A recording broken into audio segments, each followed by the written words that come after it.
ආයුබෝවන් Lanka astro hub YouTube චැනලයට ඔබව සාදරයෙන් පිළිගන්නවා.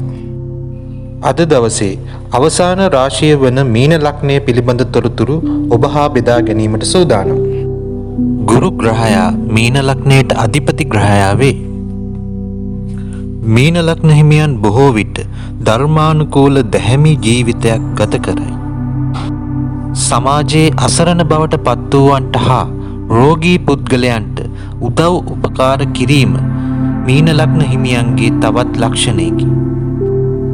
බොහෝ විට වැඩි කතා බහක් නැති මීන ලග්න හිමියන් නිස්කලංක ජීවිතයකට ප්‍රිය කරයි.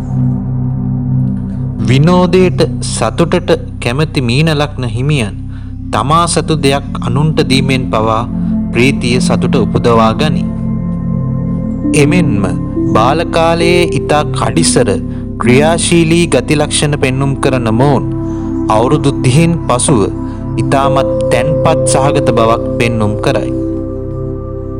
තමාගේ දියුණුව පිළිබඳව ඊතරම් උනන්දුවක් නොදක්වන මීන ලග්න හිමියන් රැකියා ස්ථානයේ උසස් වීම හා තමාගේ දියුණුව පිළිබඳවද ඊතරම් උනන්දුවක් නොදක්වයි.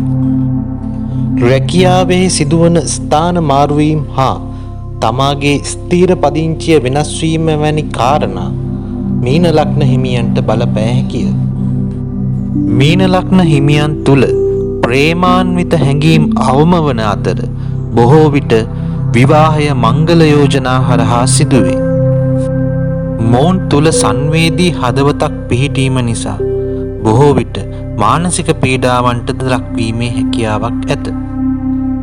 නිර්මාණශීලී පරිකල්පන ශක්තියක් ඇති මීන ලග්න හිමියන් ඇතැම් විට ෆැන්ටසි ලෝකවල නැතිනම් සිහින ලෝකවල ජීවත් වීමට ප්‍රිය කරයි. මීන ලග්න හිමියන් මධ්‍යම ප්‍රමාණයේ ශරීරයක් හිමි අය වේ. එමෙන්ම මොවුන්ගේ බොහෝ විට ශාරීරික අවයව තරමක් කෙටි වේ. මීන ලග්න හිමියන්ට අත්විඳීමට සිදුවන රෝගාබාධ අතර අත්පා ඉදිමීම්, ලේ දෝෂ, සෙම් රෝග හා ඇතැම් විට සර්පදෂ්ට කිරීම වලට පවා ලක්විය හැකිය. එසේනම් එක් එක් ලග්නවලට අදාළ වන සුවිශේෂී ගති ලක්ෂණ පිළිබඳව ඔබ වෙත ගෙන ආකාරණා මෙලෙස අවසන් වෙනවා. තවත් සුවිශේෂී වීඩියෝවකින් නැවත හමු වෙමු. අපගේ YouTube චැනලය සබ්ස්ක්‍රයිබ් කර අප හා සම්බන්ධ වන්න.